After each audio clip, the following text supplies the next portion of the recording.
발현 및 맹출 장애 환자 비율에서 9세까지는 많은 비율을 차지하고 있고 매년 그 수는 늘어나고 있습니다. 유치는 음식을 씹음으로써 고른 영양의 섭취와 정확한 발음을 하게 해주고 자라나는 아이의 안면 근육과 턱뼈의 성장에 영향을 끼칩니다. 유치는 특히 치아 의식증의 저항성이 약해 충치의 진행 속도가 빠르고 영구치에 대한 안내자 역할을 해줍니다.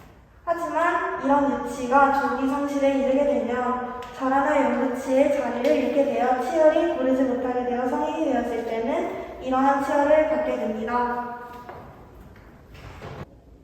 아이는 신생아일 때 이 막내 충치균을 가지고 있지 않습니다. 그런데 왜 아이들은 자라면서 충치가 생기는 걸까요?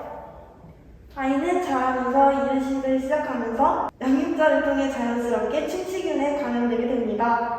모자 감염을 예방하기 위해서는 주변 사람과 연계어 간의 입맞춤이나 음식물 등을 통해 이루어지는 구강대 구강 접촉을 최대한 줄이고 자주 이술질을 해주어야 합니다. 일단 첫 번째, 충치가 생기는 과정에 대해 알아볼까요? 가장 먼저 치면세균막에 대해 알아볼 건데요. 치면세균막이란 음식을 먹고 난 뒤 치아 표면에 붙어있는 미세한 음식물의 얇고 끈적끈적한 당 단백질의 잔류물에 구강 내 세균들이 달라붙은 세균 덩어리 막입니다. 이러한 치면세균막에 세균들이 달라붙어 산을 배출하면 이 산에 의해 치아가 손상되어 충치가 생기게 되는 것입니다. 충치를 예방하기 위해서는 이술질을 잘해야겠죠? 아이가 칫솔질을 잘하게 하려면 어떻게 해야 할까요? 알려주세요. 그럼 함께 알아봅시다. 첫 번째, 자녀에게 칫솔을 들게 해서 자신의 일을 닦도록 연습해주고 옆에서 부모님의 일을 천천히 닦으면서 따라하게끔 도와주세요. 두 번째, 양치질을 매일 아침, 점심, 저녁으로 한 가족이 모여 해가는 즐거운 이벤트로 만들어 보면 좋습니다. 세 번째, 색다른 음악이나 흥미 유발이 가능한 이벤트도 동반해 볼 수 있으며 아이가 칫솔을 자주 바꿔줌으로써 즐겁게 칫솔질을 할 수 있도록 도와주세요. 이제 즐겁게 양치하는 방법을 알았으면은 장비를 갖춰야겠죠? 우리가 쉽게 접하는 약국이나 마트에 가면 어린이용 칫솔이 있지만 정확히 우리 아이에게 어떤 칫솔이 좋은지 잘 모르시겠죠? 일단 칫솔의 머리 부분을 두부라고 하는데요. 두부는 뾰족한 것보다 둥글고 어금니 두세 개를 가릴 정도의 크기가 좋습니다. 아이는 칫솔질에 익숙하지 않으니까 크면 간단하고 빠르게 닦을 수 있다고 생각할 수 있지만 두부의 크기가 너무 크면은 잇몸 사이, 혀와 어금니 사이 같은 좁은 곳에 칫솔질이 닿지 않아 치태 제거가 힘들 수 있기 때문에 적당한 크기의 칫솔을 사용하는 것이 좋습니다. 이제 손잡이에 대해 알아볼 건데요. 손잡이는 일자로 된 거나 살짝 구부러진 형태로 휘어지지 않는 단단한 소재가 좋습니다. 1차. 자, 이제 충치가 어떻게 생기는지, 어떤 장비를 써야 할지 알았으면 올바른 구강 관리를 어떻게 해야 하는지 알아볼까요? 첫 번째로 정기적으로 치과를 방문해서 구강 검진을 받는 것이 좋습니다. 정기적으로 치과에 방문하면 이런 효과들이 있는데요. 치과에 대한 공포감을 저하시켜주고 경제적 비용 및 시간적 비용을 감소시켜줍니다. 정기적인 구강 검진은 3개월인데 3개월을 꼭 기억해주세요. 그리고 치아 불소 독보하는 것 또한 추천드리는데요. 불소는 치아를 상으로부터 지켜줘서 충치의 진행 속도를 늦춰줍니다. 초기 충치를 발견할 수도 있어서 굉장히 효과적입니다.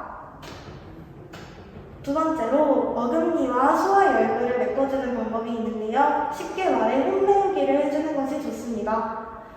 이 소화 열구에 음식물 찌꺼기와 세균들이 쌓여 충치가 생기기 쉽기 때문에 이 홈을 메꿔주면 치아 우식을 예방하는 데 효과적입니다. 치아 홈메우기와 불소 독보는 치과뿐만이 아니라 보건소에서 무료로 받아볼 수 있습니다. 세 번째로 구강 관리용품을 사용하는 건데요. 어린이 어린이들에게도 구강관리용품이 있다는 사실을 혹시 알고 계실까요? 자, 이번 기회에 아이들이 사용하면 좋을 두 가지 구강관리용품에 대해 설명해 드릴게요. 첫 번째로는 어린이 치실인데요. 어린이 치실을 사용함으로써 입술질을 하고도 남아있는 치아 표면의 치태들을 제거하여 충치 예방에 도움됩니다. 칫솔만 사용해서 양치를 하면 충치 예방 효과가 56%지만 치실을 함께 사용하실 경우 86%까지 향상됩니다. 이렇게 충치 예방에 도움이 되는 치실을 어렸을 때부터 사용하게 되면 습관을 들이는 것도 좋죠. 두 번째로는 어린이 칫솔인데요. 칫솔볼을 세 등분으로 나누어 각각 치아의 어떤 부위를 닦아야 하는지 알 수 있어 부모님들이 아이들 칫솔질 지도할 때 배워줬습니다. 첫 번째 부분은 어금니 끝 치아 좁은 부위를 닦아주고 두 번째 부위는 치아 사이 치아와 있는 경계를 닦아주는 것이 좋습니다. 세 번째는 치아 안쪽을 닦아주는 것이 좋겠죠? 마지막으로 지나친 당분 섭취는 금물입니다. 당분이 포함된 식음료에는 정착성이 있어 치아 표면에 오래 남게 됩니다. 치아 표면에 당분이 오래 있게 되면 세균이 달라붙어 충치가 생기겠죠? 이를 예방하기 위해서는 당분이 포함된 음식보다는 청정식품을 자주 먹여주고 음식을 먹을 때 꾹꾹 씹어서 침의 분비량을 늘려 치아를 깨끗하게 해줍니다. 아시겠죠? 네. 지금까지 충치가 어떻게 생기는지 아이들 구강 관리를 어떻게 하는지 알아보았는데 이제 우리 부모님들께서 열심히 배우셨는지 확인해보는 퀴즈 시간을 갖겠습니다. 자, 첫 번째 퀴즈 나갈게요. 아까 제가 기억하라고 했는데 치과는 정기적으로 몇 개월마다 방문하는 것이 좋을까요? 혹시 답을 한번 불러보시겠어요? 2번이요. 3개월이요. 아, 맞아요. 잘 배우셨네요. 두 번째 퀴즈. 아이들이 알맞은 칫솔 크기는 어떻게 될까요?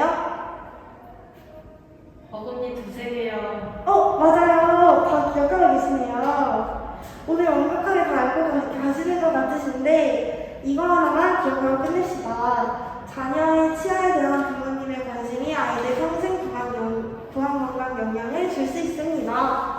감사합니다. 이상 교육과 교수였습니다.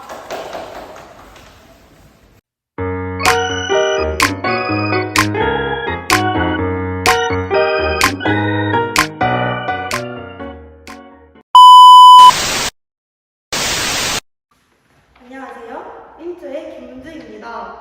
우리 아이 구강 관리 방법 어떻게 하고 계신가요? 발육 및 냉출 유치는 특히 치아 음식 중에 저항성이 강해 충치 진행 약해. 유치는 음식을 씹음으로써 고른 영양 섭취와